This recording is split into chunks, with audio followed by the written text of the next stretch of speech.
दोस्तों, हम आपको एक औरत और 5 आदमियों का वाकया सुनाने वाले हैं।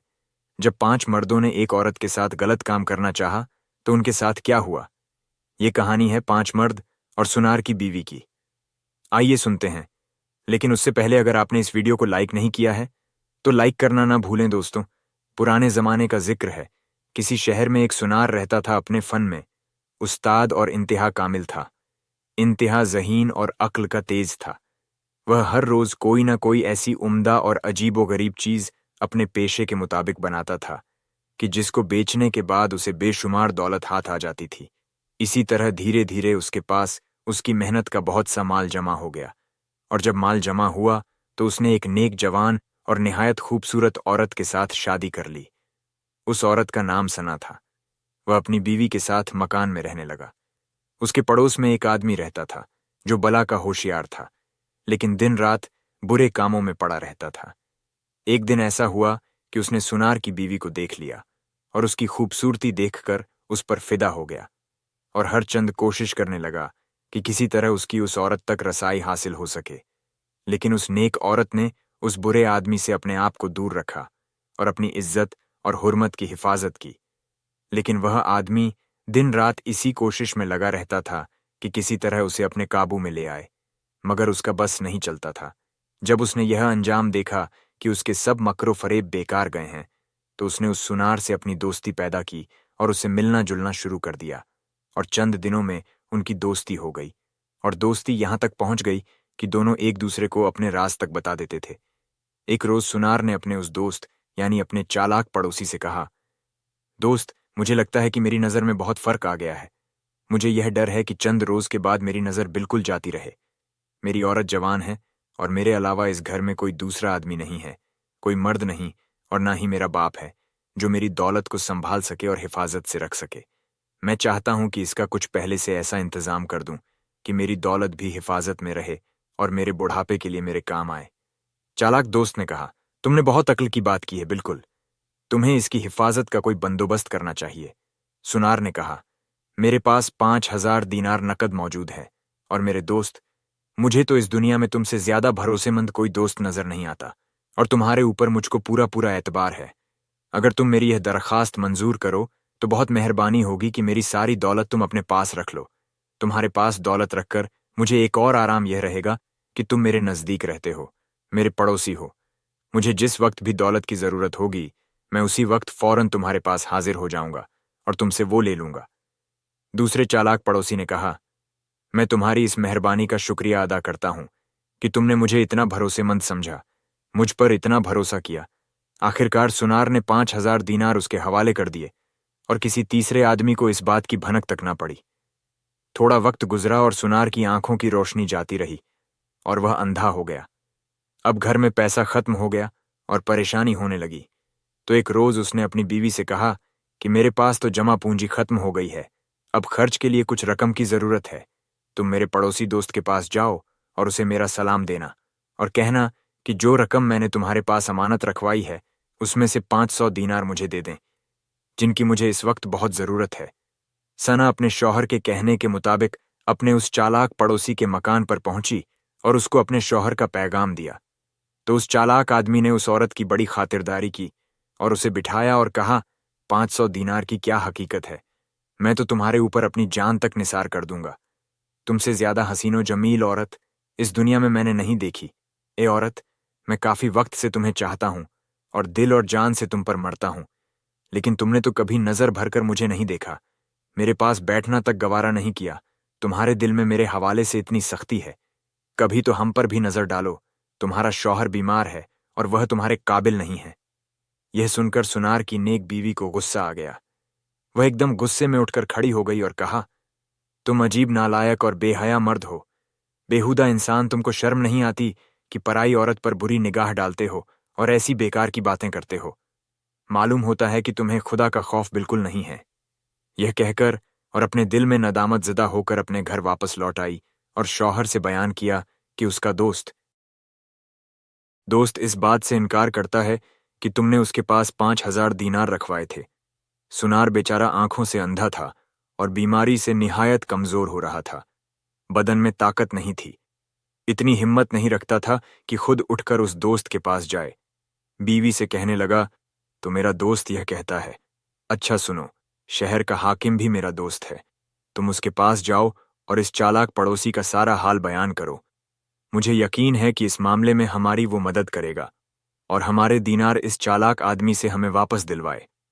वह औरत बेचारी अपने शौहर के हुक्म के तामील में हाकिम के पास गई और उसे सारा हाल बयान किया।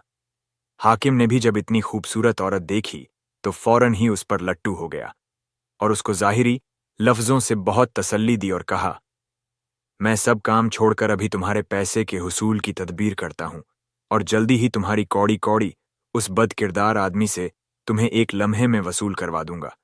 बस तुमसे एक बात पूछना चाहता हूं कि तुम्हारा शौहर तो इतना कमजोर है, मरीज भी है, बीमार भी है और अंधा भी है। तुम जैसी जवान और खूबसूरत औरत, तुम्हारा दिल किस तरह चाहता है कि तुम उसके पास रहो। अगर तुम मेरी बात पूरी करो तो मैं तुम्हें 5,000 दीनार भी दूंगा और इससे आज़ाद भी करवाऊंगा, और जो कुछ तुम्हें चाहिए होगा मैं अपनी तरफ से तुम्हारी खिदमत में पेश करूंगा। सुनार की बीवी सना ये बात सुनकर बहुत रंजीदा हुई और कहने लगी, तुम्हें इस बात से क्या सरोकार है कि मेरा शौहर जैसा भी है? मैं जिस मतलब के वास्ते आपके पास आई हूं, अगर आप वह हल कर सकते हैं तो ठीक है, वरना साफ जवाब दे दीजिए। मैं सब्र कर लूंगी और अपने घर का रास्ता लूंगी। शहर के हाकिम ने कहा, ऐसी बात ना कर, मेरे पास बैठ और 2 बातें उल्फत की सुना। औरत का चेहरा यह सुनकर गुस्से से लाल हो गया और चिल्लाकर बोली, मैं तुम पर लानत भेजती हूं। तुम हाकिम शहर होकर ऐसी बुरी नीयत रखते हो। जरा ख्याल तो करो कि मैं एक बेकस औरत हूं। तुम दूसरों की औरतों पर गलत निगाह डालते हो और हरामकारी करना चाहते हो। उसने जो यह ताने औरत की जुबान से सुने तो गुस्से में आपे से बाहर हो गया और कहा, औरत, तेरा शौहर कहाँ का नवाब है कि 5,000 दीनार किसी के पास अमानत रखता? तू बड़ी जुबान दराज औरत है और मेरे सामने ऐसी गुस्ताखी से बात करती है। अब भी मेरे मकान से निकल जा और फिर कभी इधर का रुख ना करना। वह औरत बेचारी आंसू बहाती अपने मकान पर आई और शौहर से कहा कि हाकिम, शहर हमारे मामले में हाथ नहीं डालता। वह सुनार बेचारा ये सुनकर उदास रह गया। थोड़ी देर के बाद औरत से बोला कि तू फला सेठ के पास जा और उससे यह हाल बयान कर। शायद वह हमारी मदद करे, क्योंकि मैंने उसका काम बहुत बनाया है और वह मुझसे बड़ी मेहरबानी से पेश आता था। औरत सेठ के रूबरू गई और अपना माजरा सुनाया। सेठ की नीयत भी उसके हुस्न और जमाल को देखकर बरकरार न रही। उसने बड़ी मेहरबानी से उसका हाल सुना और कहने लगा, तुम परेशान ना हो, ये कौन सी बड़ी बात है। मैं अभी उस बदजात से तुम्हारे दीनार वापस दिलवा दूंगा। मगर यह बताओ कि तुम्हारा शौहर तो अंधा हो गया है, कमजोर है तुम्हारा, उसके साथ गुजारा कैसे होता है? औरत ने यह सुनकर कहा, सेठ साहब, जरा अपने आप को देखिए, आपके लायक यह बातें नहीं हैं। सेठ यह बातें सुनकर निहायत गुस्से में आ गया और कहा, औरत, क्या टर करती है? तुझको मालूम नहीं कि मैं कौन हूं और क्या हूं? चल यहां से निकल और खबरदार, फिर कभी मेरे पास ना आना। उस सुनार की बीवी बेचारी परेशान उठकर सेठ को अपने दिल में गालियां सुनाती वापस अपने घर आई और अपने शौहर से कहा कि तुम मुझे बेवजह जलील करते हो। लगता है दुनिया में इंसाफ तो बिल्कुल खत्म हो गया है। सेठ के दिल से बिल्कुल इंसाफ उठ गया है। सुनार को यह हाल सुनकर बहुत दुख हुआ। उसने अपनी बीवी को काजी के पास भेजा और कहा, उसके पास जाकर देखो, शायद वो हमारी मदद कर दे। लेकिन काजी भी ऐसी ही नीयत का निकला। औरत वहां से वापस आ गई। आखिरकार सुनार ने अपनी बीवी से कहा कि तू कोतवाल को भी कहकर देख ले, वह मेरी मोहब्बत और दोस्ती का क्या हक निभाता है। मैं बरसों तक उसके वास्ते उम्दा उम्दा और किस्म किस्म की चीजें तैयार करता रहा और मजदूरी के तौर पर उससे कुछ नहीं लिया। औरत कहने लगी, मुझे तुम्हारे हुक्म की तामील में कुछ गर्ज नहीं, जो कुछ कहोगे करूंगी। लेकिन मेरा दिल गवाही नहीं देता कि अब उससे भी कहूं। लेकिन ठीक है, उसको भी आजमा लेने में कोई हर्ज नहीं, दिल में कोई मलाल ना रहे। यह कहकर सुनार की बीवी अपने मकान से रवाना हुई और कोतवाल के पास पहुंची। कोतवाल की तबीयत भी उसकी सूरत को देखते ही उसकी जानिब माइल हो गई। कोतवाल ने पूछा, ए औरत, तुम्हारा नाम क्या है और मेरे पास कैसे आने की तकलीफ की? औरत ने उसको अपनी सारी दास्तान कह सुनाई। कोतवाल ने बड़े गौर से उसका सा, मैंने यह इरादा किया है कि कल आप मेरे मकान पर आएं। मैंने आपके लिए दावत कर रखी है। कोतवाल ने कहा, बेहतर है, मुझे क्या एतराज है। तुम्हारे कहने के मुताबिक मैं कल हाजिर हो जाऊंगा। सुनार की बीवी ने उनको इस तरह वक्त दिया था कि वह एक साथ ना आए, बल्कि एक के बाद एक आए। ये सब करने के बाद सुनार की बीवी अपने घर वापस आ गई, अपने मकान पर पहुंची और अपनी कनीज के साथ इंतजामात करने में लग गई और अपने मकान को खूब सजाया। बहुत से लजीज खाने तैयार करवाए। इसके बाद जब सुबह हुई तो चालाक पड़ोसी बड़ी खूबसूरत पोशाक पहनकर और बदन में खुशबुओं का ढेर लगाकर और 100 दीनार जेब में डालकर सुनार के मकान पर आया। सुनार की बीवी सन्ना ने उसको एक कमरे में बैठाया और कमरे का दरवाजा बंद कर दिया। औरत ने चालाक पड़ोसी से कहा कि आज का दिन तुम यहीं मेरे पास रहो। बेहतर यह है कि तुम अपनी कीमती पोशाक उतार कर बैठ जाओ। चालाक पड़ोसी ने औरत के कहने के मुताबिक अपनी दस्तार और कीमती पोशाक उतार दी। औरत ने उसके कपड़े अपनी कनीज को देकर कहा कि इनको दुरुस्त करके एक तरफ रख दो। अब उसे पड़ोसी के जिस्म पर अंदर के कपड़े रह गए, जैसे आज के वक्त में नेकर और बनियान होता है। इतने में कनीज ने, जिसको सुनार की बीवी ने पहले से ही सिखा रखा था, उसने दरवाजे पर दस्तक दी। औरत ने उठकर कहा, क्या बात है? तो कनीज कहने लगी कि आपका भाई आपका हाल पूछने के लिए आया है, आपसे मिलने के लिए आया है। सुनार की बीवी सना उस चालाक पड़ोसी से कहने लगी कि आप थोड़ी देर के लिए मुझे इजाजत दो, मैं अपने भाई को टालकर अभी आती हूं। चालाक पड़ोसी ने कहा, बहुत अच्छा, लेकिन देर ना लगाना, मुझ में अब ताकत नहीं रही कि तुम्हारी जुदाई और सह सकूं। औरत ने कमरे से बाहर निकलकर कमरे का कुंडा लगाकर उसे बंद कर दिया और 4 खाने वाला संदूक मंगवाकर कमरे के बराबर रख लिया। इतनी देर में हाकिम शहर भी आ पहुंचा और दरवाजे पर दस्तक दी। सन्ना ने कनीज को भेजकर दरवाजा खुलवाया और वह अंदर आ गया।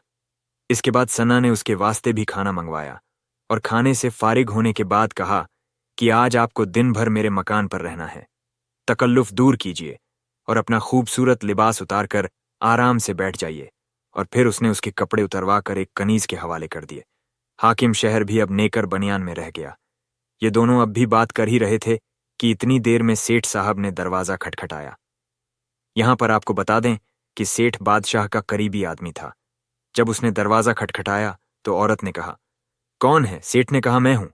औरत ने फिर कहा, अपना नाम बताओ, कौन है? सेठ ने कहा, मैं बादशाह का करीबी फला सेठ हूं। यह सुनकर हाकिम शहर, जो नेकर बनियान में पलंग पर बैठा था, वह घबरा गया और औरत से कहने लगा कि ए औरत, ये सेठ साहब यहां क्यों आए हैं? औरत ने यह सुनकर कहा, आप फिक्र ना करें सेठ साहब, मेरे शौहर के दोस्त हैं, उनकी खबर हाल पूछने आए हैं। हाकिम शहर ने कहा, मैं क्या करूं? तो औरत ने कहा, आप यह जो बराबर में संदूक रखा है, इसके खाने में छुप कर बैठ जाए। हाकिम शहर बेचारा उसी हालत में उस संदूक के एक खाने में जा बैठा। औरत ने संदूक का ढकना बंद करके ताला लगा दिया और फिर सेठ साहब के पास गई। सेठ साहब को अंदर लाई और उन्हें आराम से एक जगह बैठा दिया गया और इसके बाद खाना मंगवाया और सेठ को खिलाया। जब सेठ खाना खा चुका तो औरत ने सेठ से कहा, आप अपने खूबसूरत कपड़े उतार कर रख दो और इसे अपना घर समझो। सेठ ने कहा, बहुत खूब, मैं ऐसा ही करूंगा। उसने अपने तमाम कपड़े उतारकर औरत को दिए। औरत ने अपनी एक कनीज को कपड़े दिए। कानीज वह कपड़े लेकर गई और सेठ साहब नेकर बनियान में आ गए। इतनी देर में कोतवाल ने आकर दस्तक दी। औरत ने पूछा, कौन है? उसने जवाब दिया कि मैं शहर का कोतवाल हूं। सेठ कोतवाल का नाम सुनकर मारे खौफ के पलंग से उछलकर जमीन पर गिर पड़ा और कहा, इस वक्त यह शैतान यहां क्यों आया है? मैं मारा गया। उसने सुनार की बीवी से कहा, कोई रास्ता निकालो कि मुझे कोतवाल देख ना पाए, वरना मेरी तमाम इज्जत खाक में मिल जाएगी। औरत ने कहा, आप क्यों फिक्र करते हैं? आप इस संदूक के खाने में बैठ जाइए। कोतवाल मेरे शौहर का दोस्त है, मैं थोड़ी देर में उसको रुखसत करके तुम्हारे पास वापस आती हूं। यह कहकर सेठ साहब को औरत ने संदूक के दूसरे खाने में बंद कर दिया और ताला लगाकर दरवाजे पर गई। कोतवाल अंदर आया। औरत ने कहा, साहब, मैं तो आपके इंतजार में बड़ी देर से बैठी थी, आप बड़ी देर से तशरीफ लाए, खैरियत तो है? कोतवाल कहने लगा कि मुझे तुम्हारे मिलन के इंतजार में रात भर मुझे नींद न आई, तो मैं सुबह होने से पहले सो गया था। माफ करना, मुझको बड़ा दुख है कि तुम्हें मेरा इंतजार करना पड़ा। औरत ने कहा, आप इसके बारे में कुछ ना सोचें। औरत ने उसको भी सेठ साहब और हाकिम शहर की तरह बिठाकर खाना खिलाया और बातें बनाकर रिझा लिया और कपड़े उस कनीज के हवाले किए। इतने में काजी शहर ने आकर दरवाजे पर दस्तक दी। कोतवाल उसकी आवाज सुनकर हैरान और परेशान होकर भागने का इरादा करने लगा, लेकिन वह नेकर बनियान में था तो क्या करता। औरत कहने लगी, आप घबरा क्यों गए?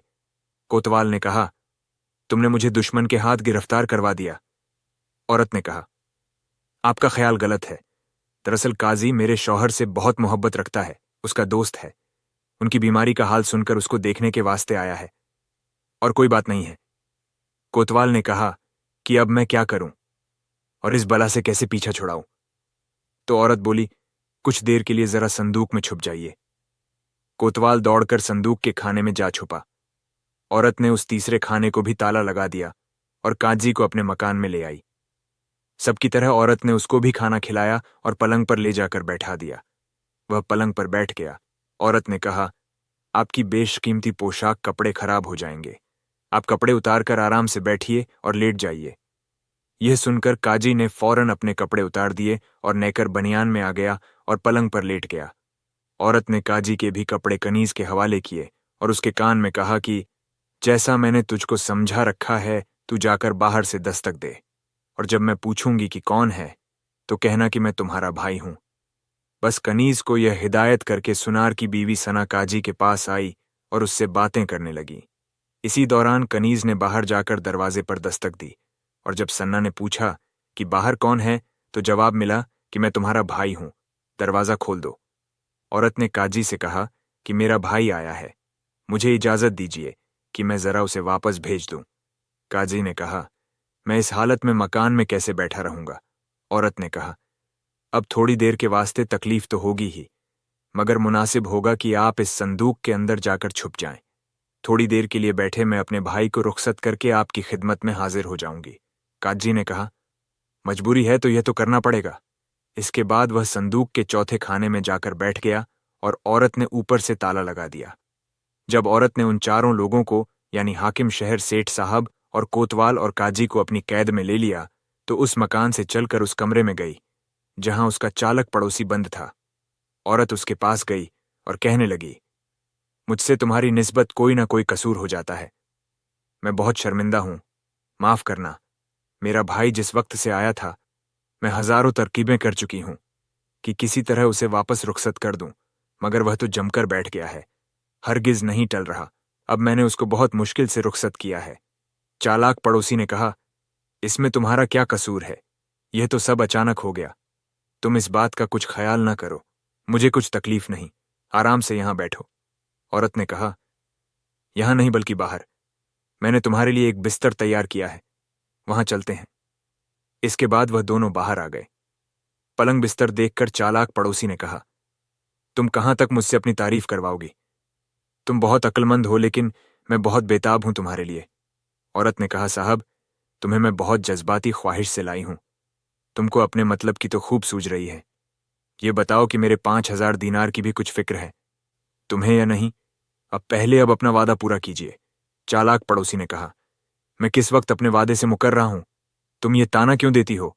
मेरे पास 5,000 दीनार तो तुम्हारी अमानत है, वह तुम्हारे हवाले कर दूंगा, और 5,000 दीनार मैं तुम्हें अपनी तरफ से दूंगा तोहफे के तौर पर। मगर अब वक्त निकल रहा है, तुम मेरे पास पलंग पर आओ। औरत ने कहा, साहब, मैं तो एक औरत नादान और बेवकूफ हूं, और आप इतने समझदार और चालाक हैं, मगर ना दिल में मैं भी समझती हूं कि जब तुम्हारी मुराद पूरी हो जाएगी तो फिर तुम्हारी नजरों में मेरी कोई अहमियत ना रहेगी, और ना मालूम कि तुम्हारी नीयत में क्या फर्क आ जाए। इसलिए मेरी गुजारिश है कि जैसा मैं अपना वादा पूरा करने पर तैयार हूं, तुम भी वह 5,000 दीनार मंगवाकर मेरे सामने रख दो। चालाक पड़ोसी, जो कि मस्ती में भरा हुआ था, बोला, ए औरत, तुम्हें इस वक्त ऐसी बातें नहीं करनी चाहिए। थोड़ी देर के लिए मेरा एतबार कर लो। मैं अभी यहां से फारिग होकर तुम्हारे 5,000 दीनार तुम्हारे पास भेज दूंगा। औरत ने कहा, खैर, मैं तुम्हारा कहना मान लेती हूं, मगर तुम अल्फाज से इकरार करो कि तुम्हारे पास मेरे 5,000 दीनार अमानत रखे हैं और तुम वो देने में जरा भी तकलीफ नहीं करोगे। तुम्हें उनके देने में कोई एतराज नहीं। उस चालक पड़ोसी ने उसी वक्त इकरार कर लिया। जैसे ही उसने यह सब कहा कि तुम्हारे मेरे पास 5,000 दीनार रखे हैं, तो यह बात संदूक में बंद हाकिम शहर सेठ साहब काज। बादशाह इस बात पर बड़ा हैरान हुआ और उस चालाक पड़ोसी की तरफ देखकर कहने लगा, सच सच बता कि तूने इस औरत के 5,000 दीनार देने हैं या नहीं? तो उस चालाक पड़ोसी ने इनकार किया। तब बादशाह ने औरत से कहा, तेरे पास कोई गवाह है कि वाकई इसने तेरे 5,000 दीनार देने हैं? तो सना कहने लगी, मैं इस बात को गवाह रखती हूं। बादशाह ने कहा, अच्छा, अपने गवाह को लेकर आओ, औरत ने कहा। अपने मुलाजिमों से कहकर मुझे एक घोड़ा गाड़ी दिलवा दो। बादशाह को उसकी बात पर बड़ी हंसी आई, लेकिन फिर भी बादशाह ने अपने मुलाजिमों को हुक्म दिया कि एक घोड़ा गाड़ी लेकर इस औरत के साथ जाओ, और उस चालाक पड़ोसी को हुक्म दिया कि तुम यहीं रहो जब तक यह औरत वापस न आ जाए। औरत घोड़ा गाड़ी लेकर अपने मकान पर आई और संदूक को लादकर बादशाह के महल की जानिब रवाना हुई। जब महल के करीब पहुंची तो बादशाह ने दूर से देखा कि औरत एक बड़ा भारी भरकम संदूक लाते चली आ रही है। बादशाह ने उस चालाक पड़ोसी से कहा, बोल, तुझे अब भी इनकार है कि उसका दावा गलत है? चालक पड़ोसी ने कहा, यह औरत झूठ बोलती है, मुझे इसका एक ढेला भी नहीं देना। बादशाह ने औरत से कहा कि अपने गवाह पेश कर। औरत ने कहा, यह संदूक मेरा गवाह है। बादशाह ने कहा, तेरी अक्ल किधर गई है? कहीं लकड़ी का संदूक भी बोलता है, और यह संदूक तेरी गवाही देगा। बादशाह को बड़ा तैश आया। बादशाह ने बाआवाजें बुलंद खफा होकर कहा, औरत, तू बड़ी तल्ख जुबान और तेज तर्रार है। तुझको शायद अपनी जिंदगी प्यारी नहीं है कि तू मुझको बेवकूफ बनाती है। औरत ने हाथ बांध कर कहा, बादशाह सलामत, मेरी क्या जरूरत कि मैं ऐसी हरकत करूं।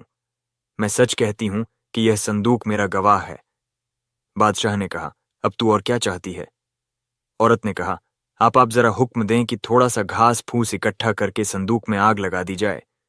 अगर इस पर भी संदूक मेरी गवाही नहीं देगा तो जो चाहे सजा मर्जी सजा दे दें। चुनांचे बादशाह के कहने के मुताबिक मुलाजिमों ने घास फूस में आग जलाकर संदूक के ऊपर रख दी। जब आग की गर्मी का असर संदूक को पहुंचा और उसके खानों में धुआं भर गया तो एक ही बार हाकिम शहर और सेठ साहब और कोतवाल और काजी शहर सब चिल्ला पड़े कि हम गवाह हैं कि इस चालाक पड़ोसी ने इकरार किया था कि इसने औरत को 5,000 दीनार देने हैं, जो इस औरत के शौहर ने इसके पास अमानत रखवाए थे, और वह उसके देने में किसी किस्म का कोई उज्र नहीं करेगा। बादशाह और सल्तनत के खास लोग यह सुनकर हैरान रह गए, और बादशाह ने सुनार की बीवी से कहा कि तुमने हमें खूब तमाशा दिखलाया, अब इसका असल हाल मेरे सामने बयान करो। औरत ने कहा कि संदूक के ताले खुलवाए जाएं। चुनांचे एक खाने का ताला खोला गया तो उसमें हाकिम शहर नेकर बनियान में बरामद हुआ, और इसी तरह बाकी तीनों खानों में से सेठ साहब कोतवाल और काजी शहर निकले। बादशाह और दरबार में मौजूद लोग उनको देखकर हैरान रह गए, और वह चारों लोग शर्मसार अपनी गर्दन नीचे झुकाए नंगे खड़े हो गए, और उन सबकी ऐसी हालत थी कि काटो तो बदन में लहू नहीं। बादशाह ने औरत को हुक्म दिया कि तुम तमाम बात हमारे सामने बयान करो। चुनाचे औरत ने तमाम किस्सा बादशाह और हाजिरीन के सामने सुना दिया, और सबने लोगों ने औरत की हिम्मत और अक्लमंदी पर उसकी तारीफ की, और बादशाह ने उस चालाक पड़ोसी को कैद करके उसकी तमाम दौलत औरत को देने का हुक्म दिया, और हाकिम शहर कोतवाल सेठ साहब और काजी शहर का मुंह काला करके उनको गधों पर सवार कराकर घुमाया, और फिर तमाम शहर में उनको फिराने के बाद उन्हें अपने मुल्क से निकाल दिया। तो प्यारे दोस्तों, ये थी हमारी आज की कहानी। उम्मीद है आपको ये कहानी पसंद आई होगी। अगर आपको कहानी पसंद आई हो तो इसे लाइक करें, साथ ही करीबी लोगों के साथ इसे शेयर भी ज़रूर कर दें। नए आने वाले लोगों से गुजारिश है, हमारे YouTube चैनल को सब्सक्राइब कर लें। मिलते हैं किसी नई वीडियो में। शुक्रिया। अल्लाह हाफिज़।